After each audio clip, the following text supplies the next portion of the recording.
It's perfect. And I'd really appreciate if everybody mutes yourself. This is going to be a little different session today. So today's session is actually called Spirit of Tea. It's a very unique session that is held by our very own Sonam Lama.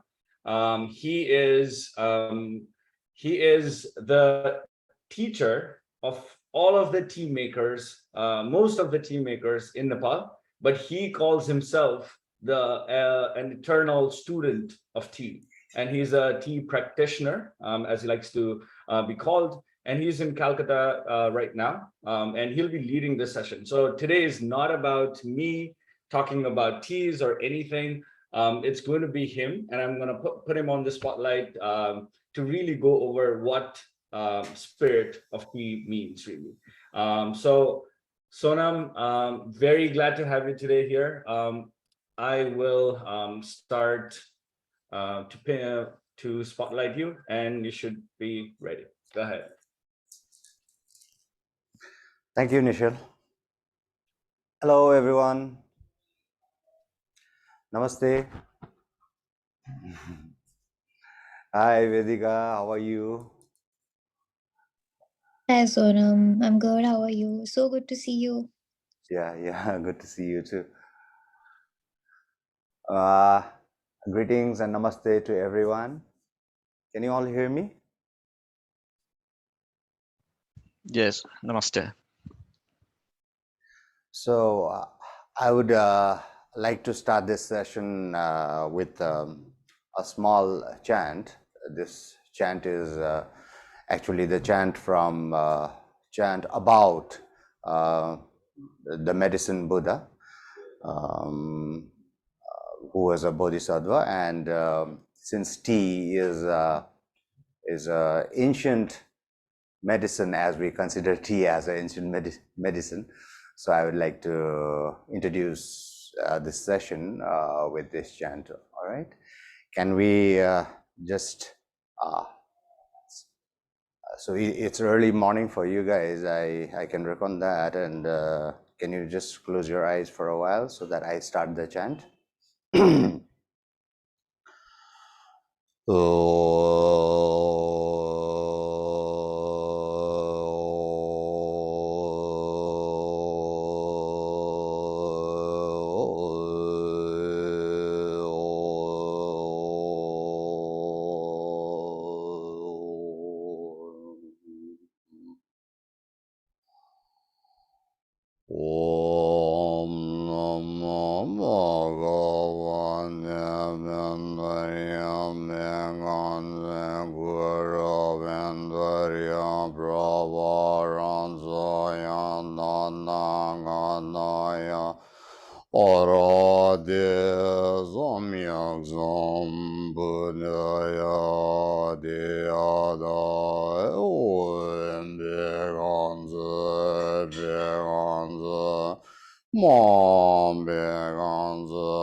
Thank you. And welcome to the Spirit of Tea. Actually, before starting, you must be wondering what is the spirit of tea. So actually, before starting the definition of or trying to define what is the spirit of tea, I would like the participants to correlate with me so that I know, I come to know what you understand or how you relate or how you consider to relate the tea that is that was proposed by Nepal Tea Collective, that the tea that I made, the white mandala. It must be everyone must be having the tea in front of them. So can you please volunteer among yourselves, maybe 2 or 3 amongst all the people, maybe 2 or 3 can, just give me a feedback on how you relate, or how do you consider that tea to be, or how do you relate to it? Can someone take up this responsibility, please?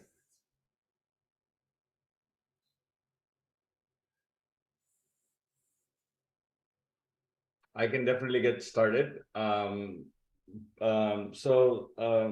I think about this particular tea, white mandala, it's a white tea that kind of blew my mind the first time I had this with Sonamdai when I met you.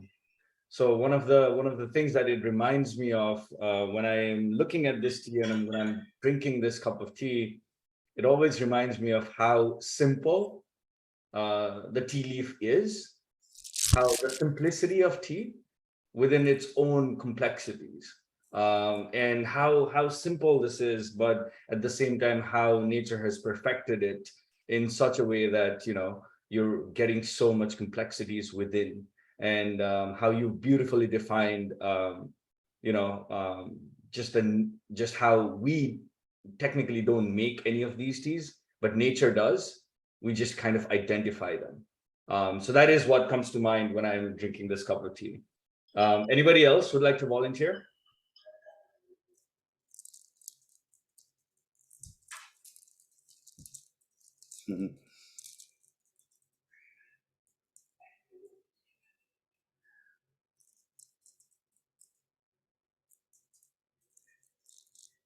Hello. Hello. This Yes. seems to be very close to what the Yellow Emperor himself might have drunk when the first tea leaves fell into that water so very long ago.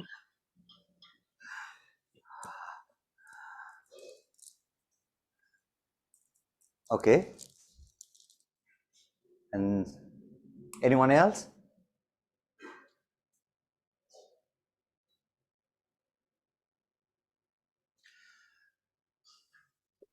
Simply the leaf and water. When you drink this tea, it's just very calming, very mellow, and yet it's so flavorful. And there, as he said, so many complexities, so many tastes, so many flavors.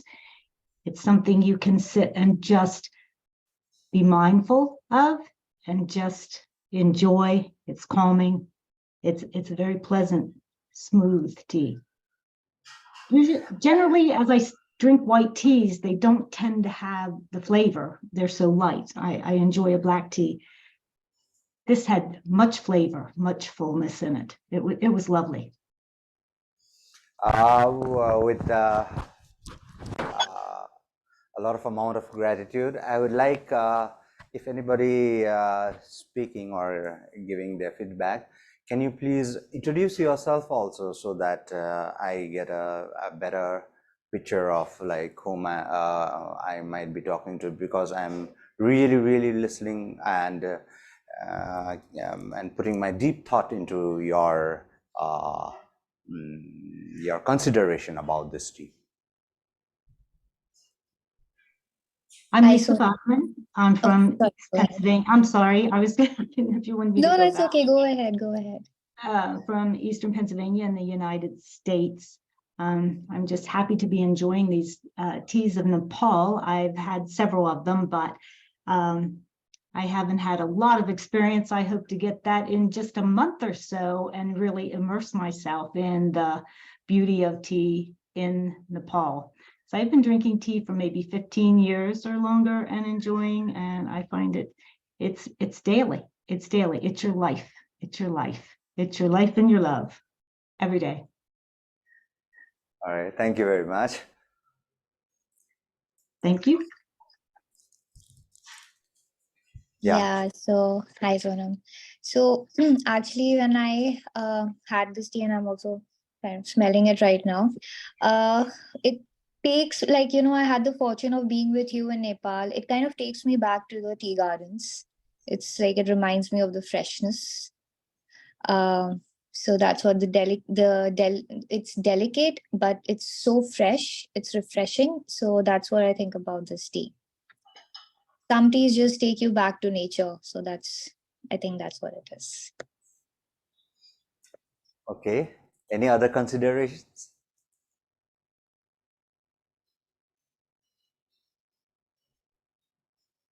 Hello. Any other considerations about this tea? Okay. So, when I meant by consideration, consideration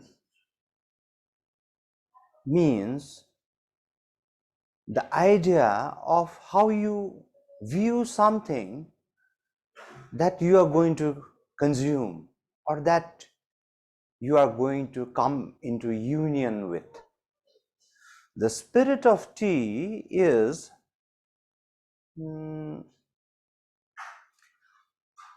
it's a phenomenon. The definition of spirit of tea is a phenomenon of human interaction or the union with tea. Tea as an elixir for life forces, I might as well say, because if I say elixir for health, then it would be like defining tea as a health product. But the ontology of the spirit of tea is considering the tea or the union with the person who is drinking that tea with immense possibilities. Not only possibility of sensational joy that you are considering the tea as, like we people we generally consider the tea to fulfill our sensational joys or our sensational aspiration, but the inner essence of any plant that thrives along with us in this universe or in this planet, they carry a hidden essence that we are, most of the time, we cannot connect to. So the spirit of tea is actually a practice or an ontology to connect to the tea as a tool, to connect to the tea in a sense that, or with the idea that it provides you with a deep sense of alliance or relationship. Like when I talk about relationship, or anybody talks about relationship, we say like relationship is between a husband and a wife, or between children and a mother, or a children and a spouse, or a relationship between friends. But don't you think the relationship between between us, the living physical me or the physical you, the thing that keeps you alive, that keeps you going, isn't that relationship very, very special? Do we think about it? Like when we come from office, when we come from our busy life, we just come and try to open our refrigerators and gulp a mouthful of water, without even realizing that we are drinking water. We are in such a hurry, or we don't have time. So I think tea is a perfect tool to sit and consider, and to make a bond, come into a bond or an alliance. How wonderful this leaf, like it grew somewhere, it came from a nursery, it grew into a plant, and then somebody picked the leaves and somebody made the tea, and now it's landed in front of you. So I don't think this is just a coincidence.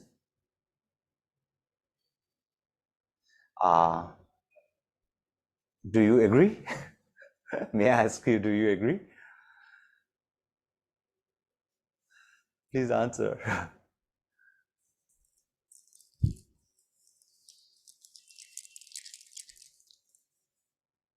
Hello? Can you hear me? Are you hearing me? Yes, we can. I was muted, but do agree. So this alliance, this relationship, the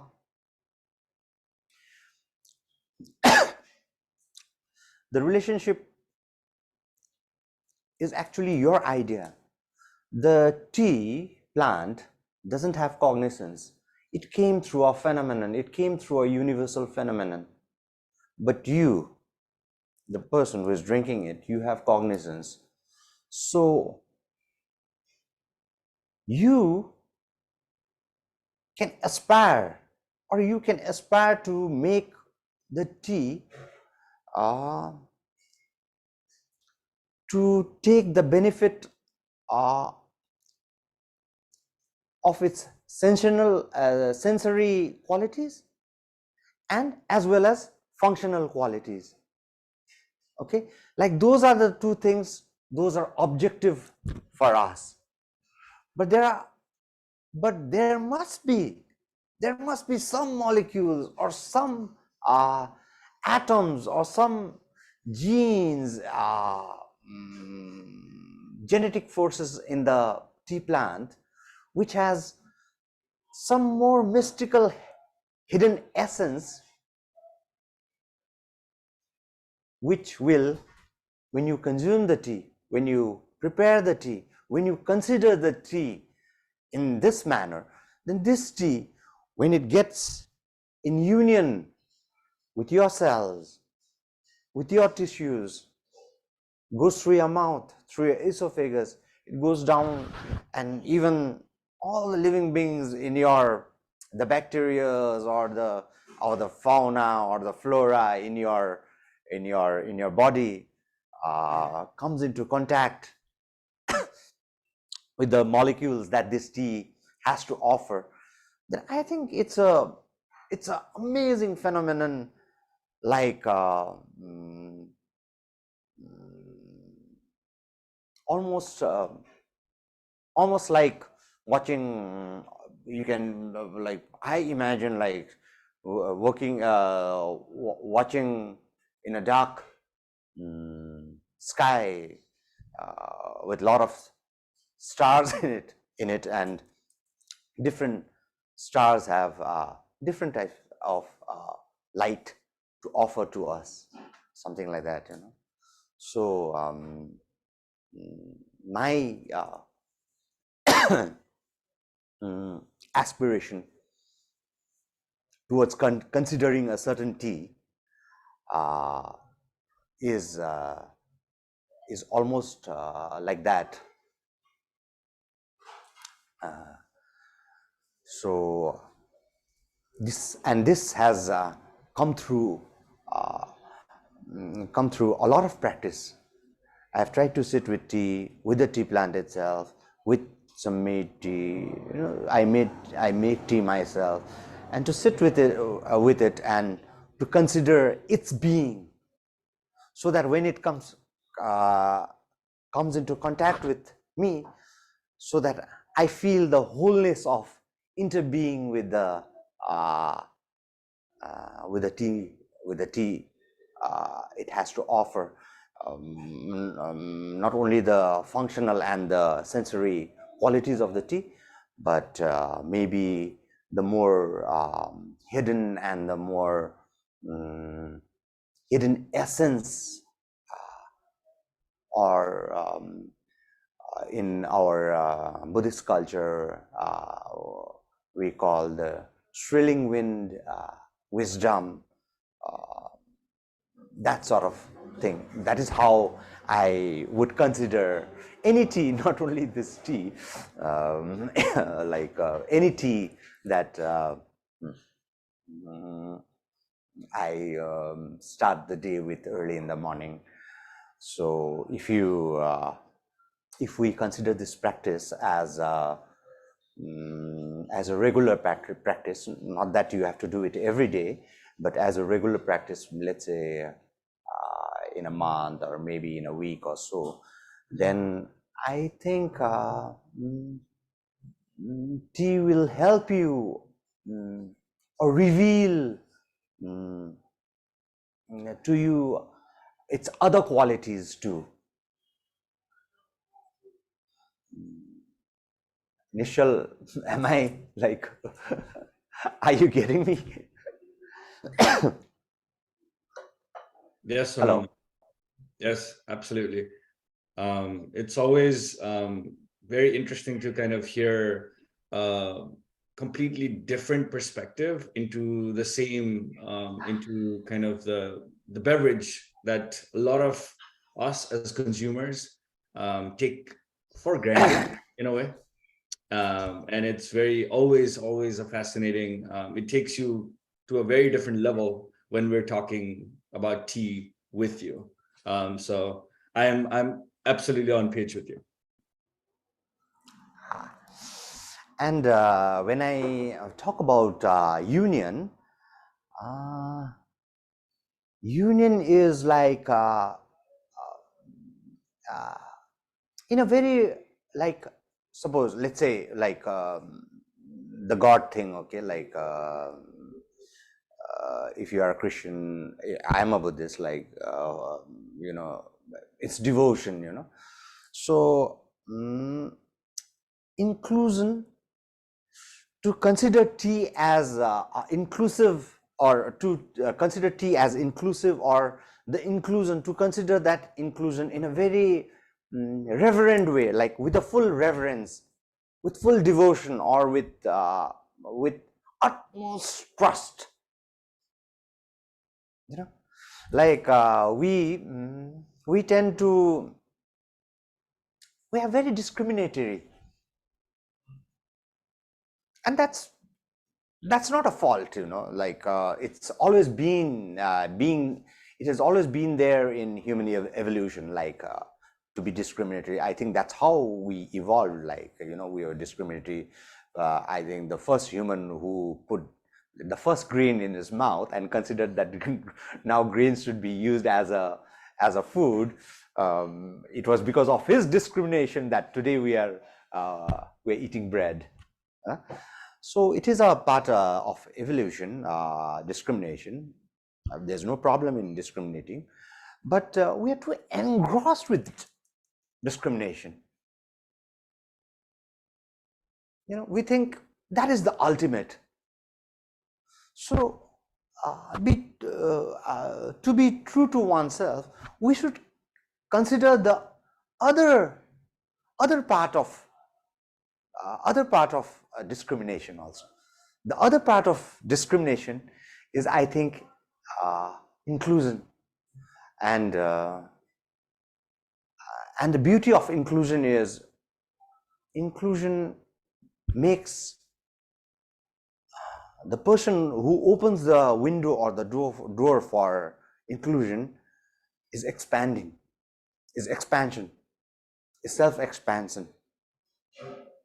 So there is no need to sit for, so if you consider, if your view is clear about how you consider the tea, you know, before you buy the tea, just because it was $1 expensive or $1 down, so, you know, coming out of that perception and considering the tea as a inclusive phenomenon, if you are today, you consider to drink some tea, and like you are sitting with white mandala, so to consider white mandala as yourself,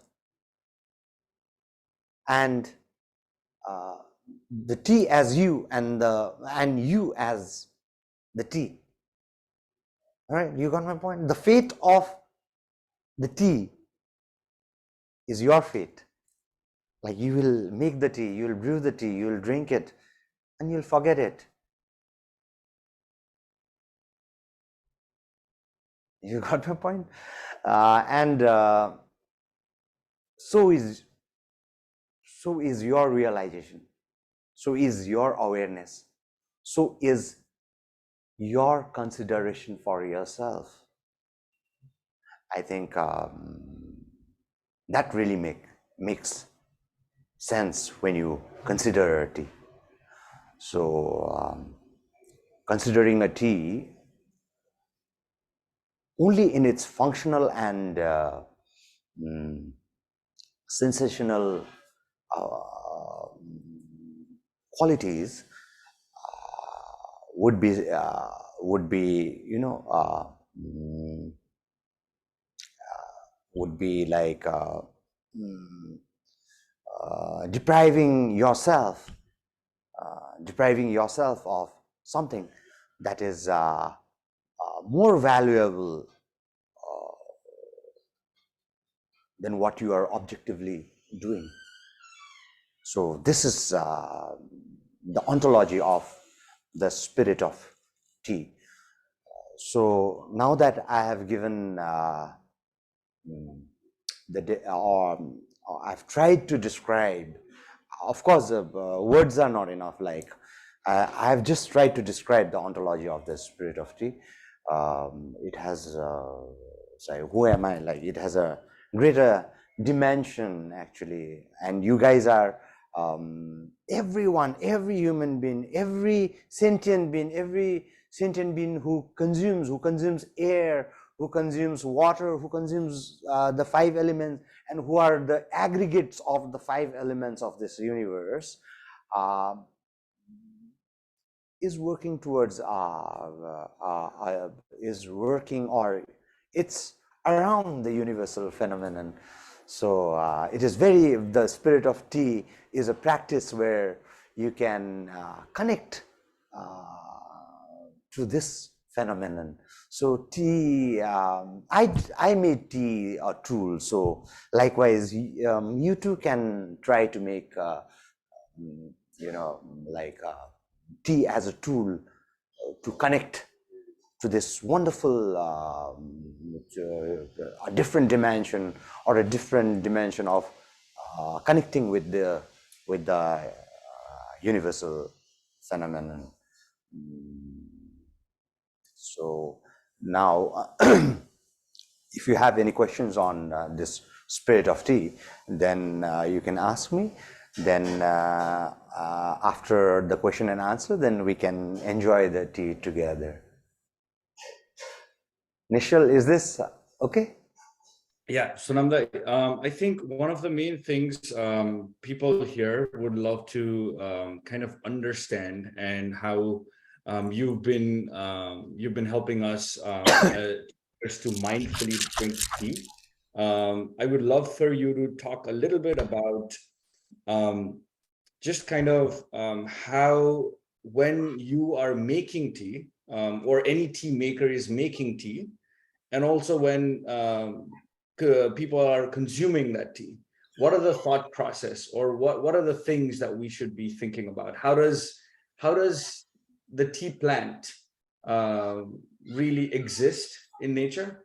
If you can talk about that a little bit, and how it's processed, how it gets to the consumer's part, not the technical stuff, more in terms of how you view that as a tea maker yourself.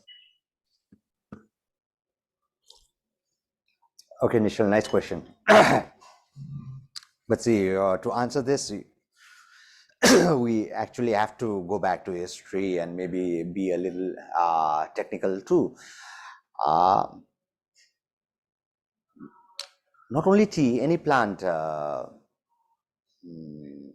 that we consume today, we have to understand, and we have to have this pure idea that it evolved along with us. It evolved along with us. And some of the plants are even older than us in terms of existence in the world. So when I mean evolved with us, means because we can think only in terms of like ourselves and the plant, we can connect with that. But it has actually evolved in a universal phenomenon. See, there were plants which were millions and millions of years old, when I don't think even Homo sapiens existed. Like, let's talk about fungus, let's talk about the like fungal kingdom. So the tea plant didn't actually evolved, or they didn't exist because it had to do something good to the for the humans or something like that. It has its it had its own phenomenon of existing in a certain ecological let's say habitation. So it just happened that one day, maybe a shaman or a medicine man, he came into contact with tea, and something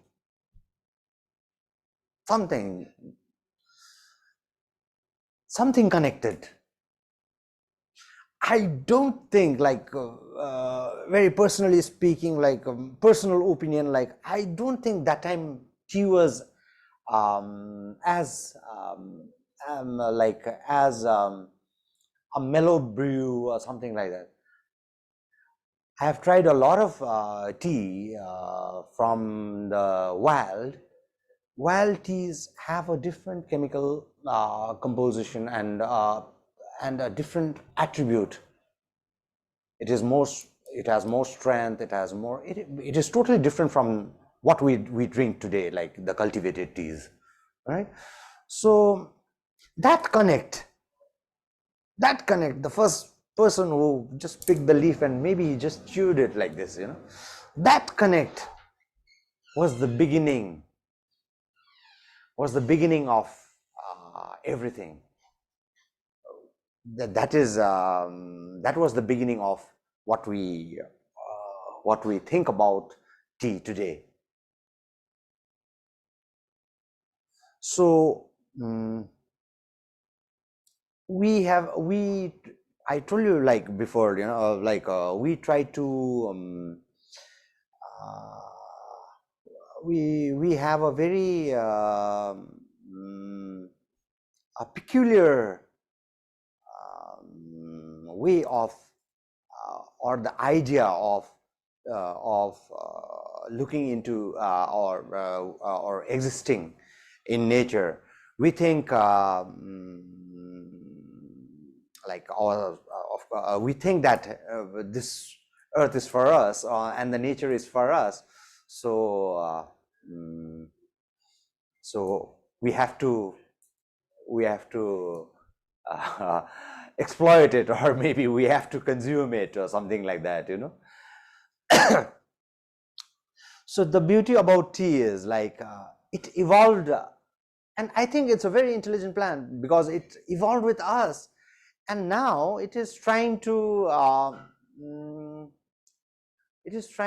mimic or trying to offer us things that that is fashionable for us, or like people like, whatever people like. So it is trying to offer what people like. So I think it's a amazing thing that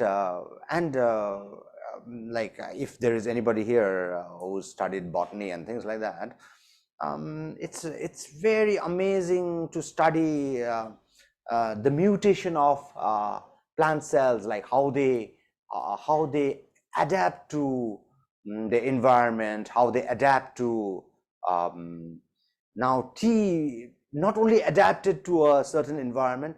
In my ontology, I think the tea adapted to cultures also. So so it is, it is trying to walk along with us, and it is trying to offer what we like. It is trying to prove its sensory qualities, or its physical, its functional qualities. Yeah, maybe this is the relative phenomenon of the tea. There is a and that connects us with the tea plant. So whenever tea maker is trying to make tea, he tries to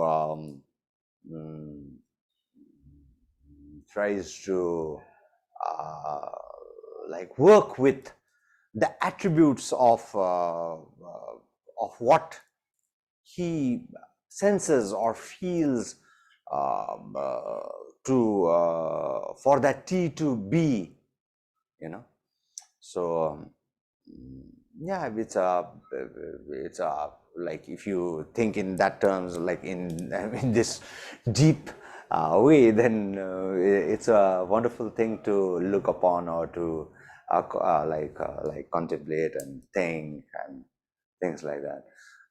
But you can generally just enjoy only the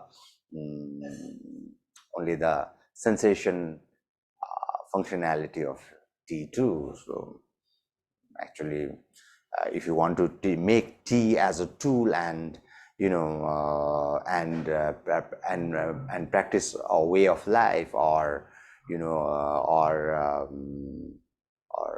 find wisdom through a union, or higher awareness, or something like that, then that is a different dimension. But if you want to just enjoy tea and just drink it as only for the functional attributes, or the sensory attributes of tea, then that's also fine. That's also wonderful, unknowingly, but you will still be in the union. That's the amazing thing of works of the universal phenomenon that I'm talking about. Nishal. Sanjay, thanks so much for that. I have a question from Tori. Can you tell us a little bit about your spiritual process in making this white mandala tea? Sorry. Well, in the season, like we make so many teas, and I'm really honestly, I'm telling you, like I've literally forgotten, because we make so many teas, and every batch of tea is like, we make, and we forget, and another. But I can tell you some basic things, like whenever we visit me and some other people, like who is connected to who is considered to make this tea along with me. Now first we go to the garden, and the most important thing is how you connect with the growing, or like, I think you may find it very, very weird, but like like I try to speak to the tea plant, like, how are you, and all that. If the plant is happy, and so that's how we connect. The plant is happy, it's vibrant. In a little small gush of wind also, it just moves, and I've heard in my 26-27 years experience of being with tea, interbeing or being with tea, I've heard it make sounds, different kind of sounds, amazing sounds. I've felt it reciprocate to something that I've done wrong, something that the tea plant has tried to exhibit. Those type of things I've come across. So generally, while making special kind of, like Nishal always tells me to make some very special kind of tea for him. So generally, like for some kind of some clients that I really connect with, I go to the field and I try to connect with the tea plant, and choose the correct time and the correct day to pick it, and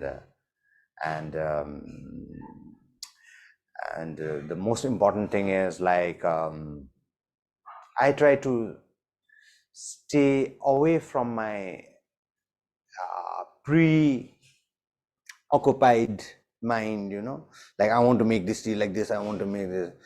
Then I try to be like a small boy, like a beginner or something like that, and then I let the leaf flow, into a phenomenon. Like I only watch and observe, and try to interfere as less as possible into its own phenomenon. So this rolling and drying is actually to keep and transport, and to keep its storage qualities alive, so I don't do much, actually. I don't do much, but I read, I listen to it. That is the most fundamental thing that I do. And maybe after we pack it, and maybe after I send it to Nishal, then I forget about the tea. Really, really, honestly, I forget about the tea. So that's how it goes, actually. Vedika, you had a question? So I didn't really have a question, but I just, Tori's question reminded me of something that Sonam told me when I was studying under him. So he told me that so almost every day there was a fresh batch of tea coming out, from his factory. So he used to tell me that, every morning, the next morning, he used to sit with his tea in meditation.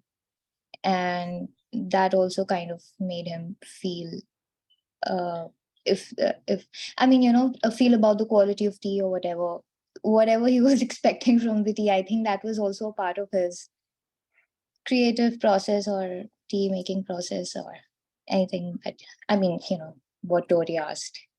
I'm not sure, No, Sonam. I mean, I remember no, you what telling me actually, that. yeah, Vedika, what I meant was actually when our tea gets packed, when I finish making the tea and I have to now transport it to a few people like who would drink that tea. From the bottom of my heart, from the bottom of my aspiration, or I would like that tea to reach out or to take the message of of beauty and to take the message of love or connect with nature to the person who is drinking, and that's what I aspire of any tea that like come into contact with or I touch. So that's the main thing. Yeah. Perfect. Sonam, I have one other question for you, and then we have a nice comment from Maria. And I don't think you can see it from there, so I'll just read it out to you. Maria, you're good with me reading it out loud, right? Perfect. So Maria says, I think I see what you're asking for us to share. When I drink tea, I'm a part of the mutual arising of the phenomenon of tea.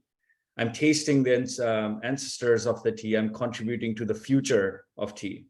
I'm tasting the care of the tea grower, the gentle picking of the leaves, the care of the tea producer.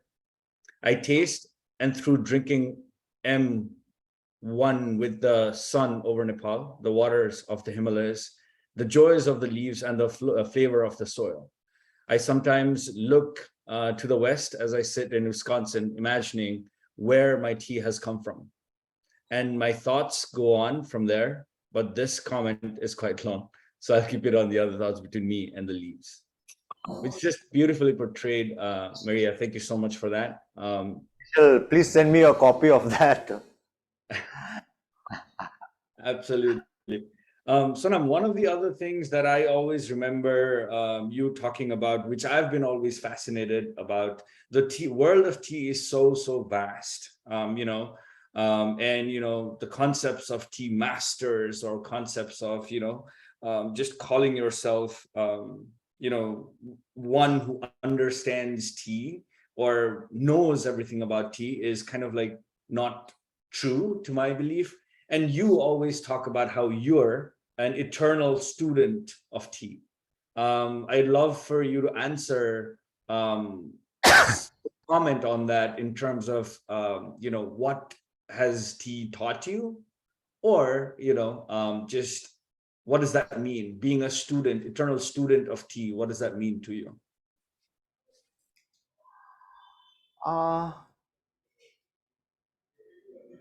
I'm really, let's say, I'm really, I really burst into exuberance, let's say, exuberance. Yeah. Like, it's like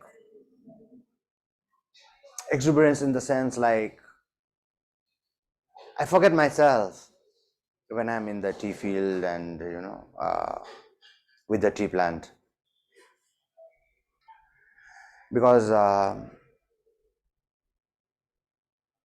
think they're really in conversation with me, and especially a lot of people. I train a lot of farmers. You know that I train a lot of farmers in Nepal. So when I tell the farmers that the roots of the tea tree has sent message to me that in this day that I have come to you to talk about tea to you all, and these farmers, they laugh and all that, But actually, I'm telling that from my heart, and some people really understand that. And yeah, actually, it's the exuberance. So I'm born a Buddhist, and in my family, like, we have a lineage of being a Vajrayana practitioner and things like that. But in the Buddhist way of life, I'm not talking about the religion or things like that. In the way of life, we have to have a guru. So my experience, my involvement with tea, my my life with tea. I think the tea plant is my like the real guru or the teacher or my master, because it has lent me in this exuberance, like it has lent me to different dimensions, that is I can't actually describe in words where it has lent me, what it has lent me, like the physical me, the object me. So yeah, so I would like, that's why I call the tea plant as my guru, or yeah.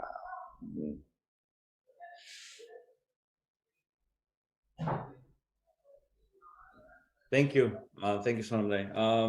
Perfect. Did anybody else have any questions?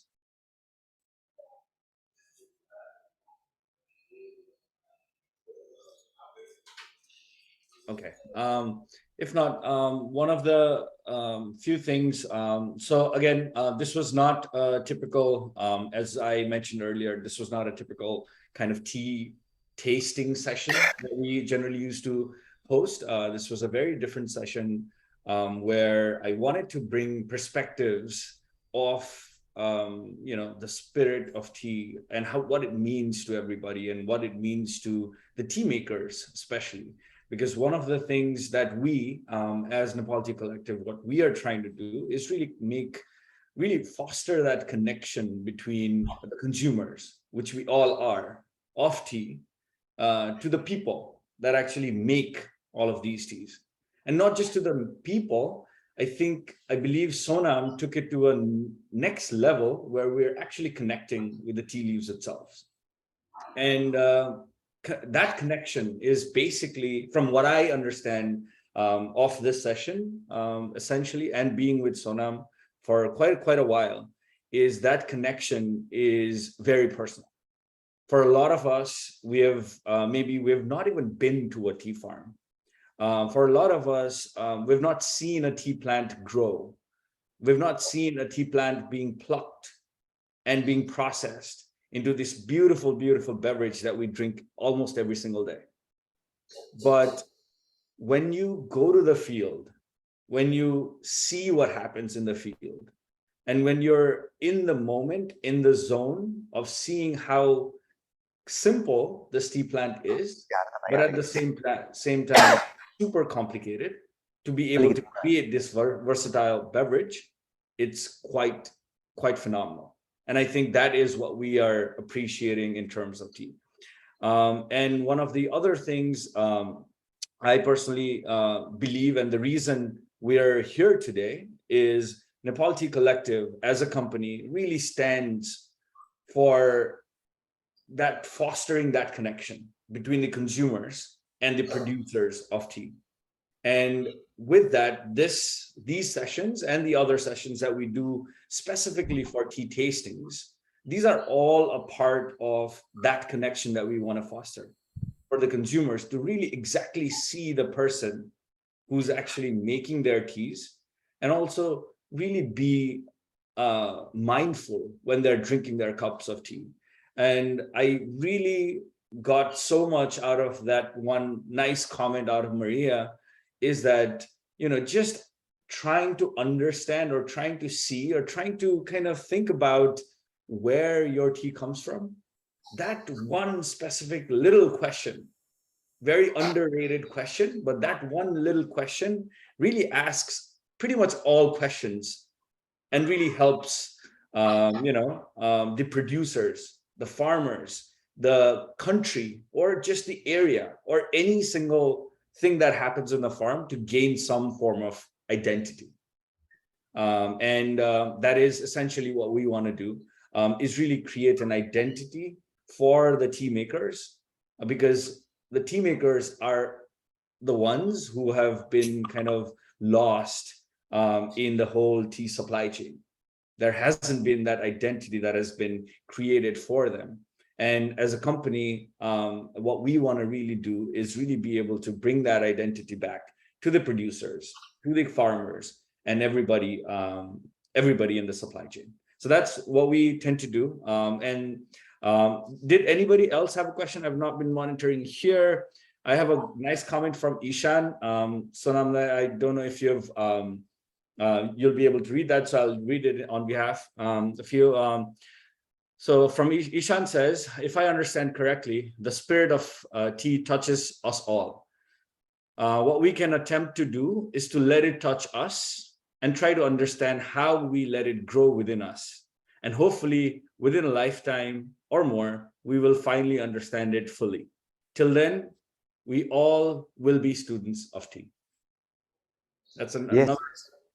Ishan, you are like very, very correct in a sense. Like I have a strong feeling or understanding or realization that every person will have a different connect with tea or with whatever plant he or she is connected with, because the plant kingdom is actually it's a gross product, you know, it's a product of the earth. So when we think earth, we think of soil, you know, soil like heavy, gross, you know, down. But the sprout is the essence of that gross product. So and you are coming in union with the essence of the gross earth product. So I think it has specific hidden essences to offer to specific people. For me, it was that moment, or it was that experience. For all of you, as Nissal says, it's not necessary that you go to a tea plantation and you be with the tea. It is, I think it is the view, and it is your connect with the tea. So you may get a different kind of, or totally different kind of union, the feeling of union, or the feeling of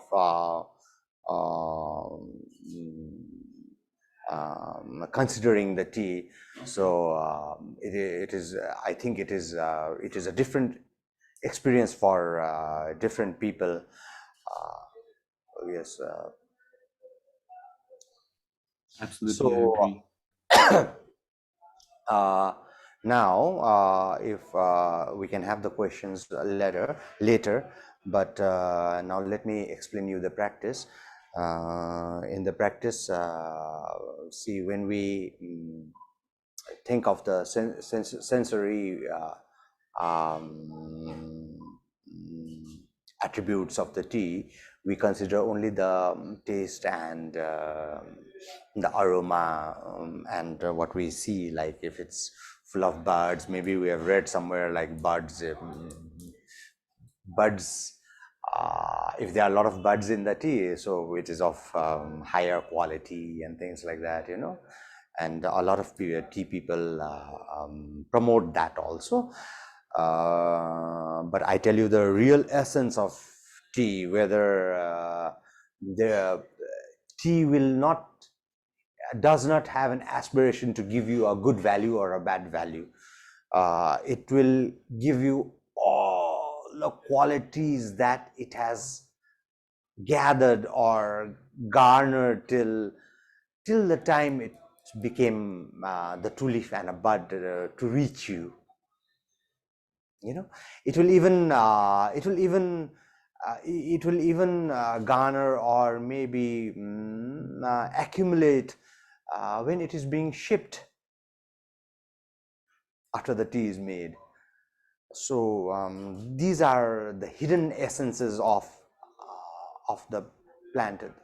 And if you say like you are just talking subjectively,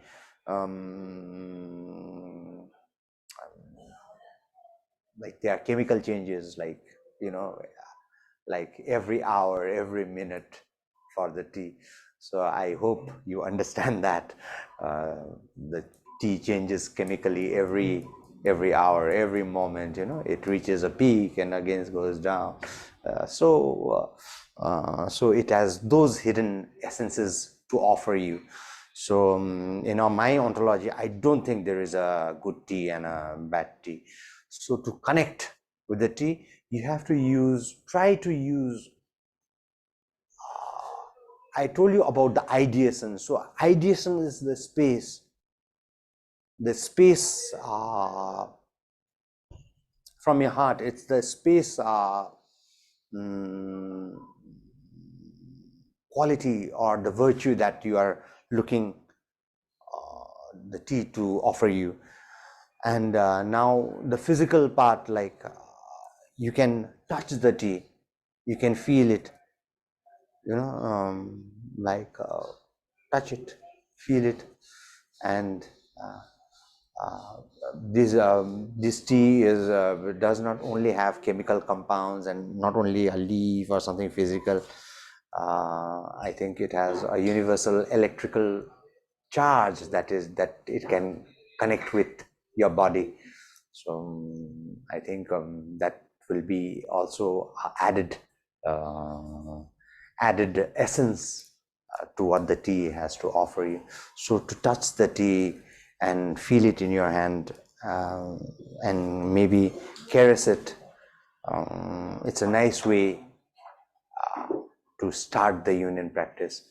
So generally, the sound it makes, you listen to the sound, you know, or maybe you can pour this tea in your in the thing that you are about to put the tea in your pot, you know, and enjoy it every way that you can enjoy it. So that will add a different dimension to your tea practice. So I recommend you to touch the tea, feel the tea, and maybe when you touch it, you close your eyes for some times and consider the tea. So that is the beginning of the union practice. And then like you generally do, how you prepare your utensils, and you know how you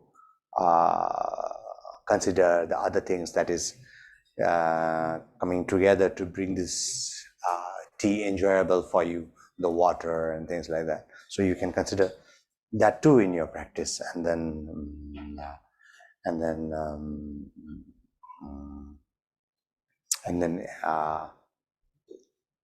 step by step, then you can enjoy, or you can take the joy of the tea unfurling its secret essence and unfurling its qualities or its virtues that it has collected all the way from its seed or its genetic evolution when 15 million years ago, you know, the genetic evolution of tea. and the attributes that it has collected from what the sun has to offer, what the moon has to offer, what the water bodies of the of this planet has to offer, or the water bodies that's coming from electrical charges that is coming from the cosmos that the tea has taken up. I think those are the hidden essence that it has to offer to you. So if you consider those things, I think your tea practice will be more memorable, and you will connect in a more profound, or in a more reverent, or with full reverence, or with full devotion, or or a profound love for the tea. So that's the way to carry on the practice. Perfect. Thank you, Sonam. That was beautiful at the end. So we're kind of we'll end the session I'll stay for another 5 minutes as we drink some final cups. I know we're already out of time. Happens always when you sit with Sonam and talk about tea. It always goes, double the time that you would expect that would be. It's very enjoyable. It takes you on a completely different dimension, honestly. It's been phenomenal having every one of you. I know people have other commitments, so please feel free to jump out. If not, I will be staying for another 5 minutes or so with a cup of tea with Sonam, but you're happy to leave. But thank you so much for joining, and we'll have another amazing sessions in the next few months. Thank you, everybody. My name is Nish, and I am the founder of Nepal Tea Collective, and we will be bringing you some amazing teas from this season. The season had just started, not even started actually, so it's going to start in a few months. So we're hoping to create some amazing teas from Sonam himself. And one of the amazing other great things is, as Lisa mentioned, she and many of us, almost 27 of us, are traveling to Nepal this year. In many different groups, and we will have the privilege of sitting with Sonam for a completely immersed session, along with plucking teas and actually making our teas from start to finish in the course of 3 days. So we have 7 different groups this time, which is amazing. And if you want to attend one of these sessions, just get in touch with me. We will be offering these kind of immersive sessions, immersive tea tours in the next years as well. But yeah, well, thank you, everybody. And hope to see you soon.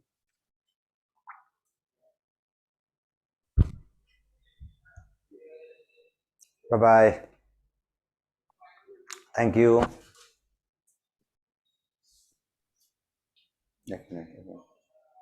All right.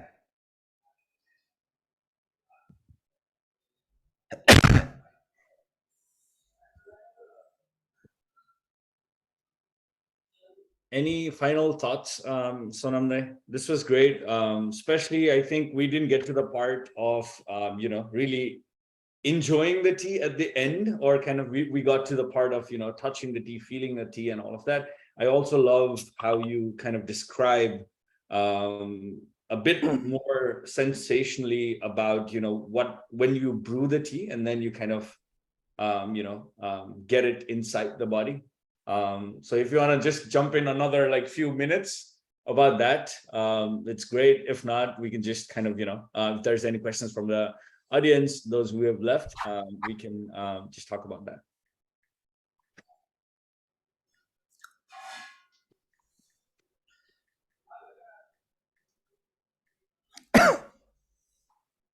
I can take 1 or 2 questions, Nisha. Anybody, do you have any questions, thoughts, comments that we are here right now? And it could be as specific as the tea or in general, anything. Yeah.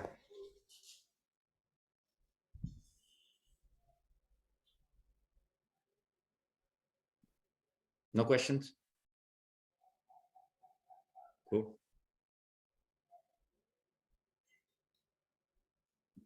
Perfect.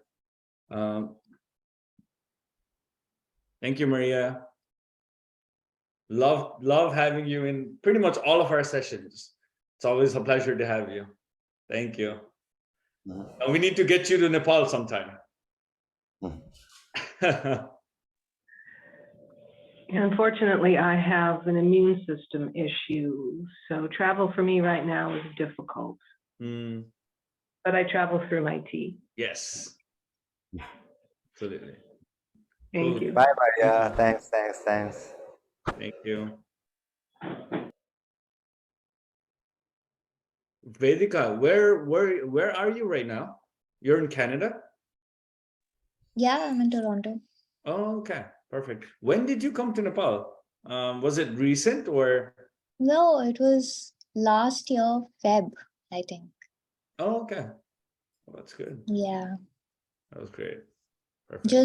just fickle. I didn't go to any place else. Okay. Okay, Yeah.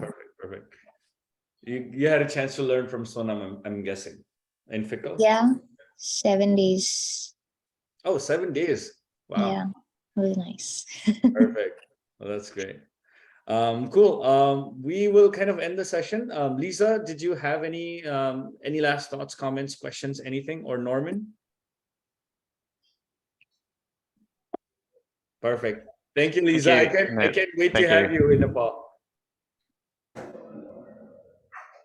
Cool. Sorry, Norman, you were saying something? No, I would say I don't have any comments. It was really wonderful to enjoy this session with Sonam and the comments, and enjoying the tea as well.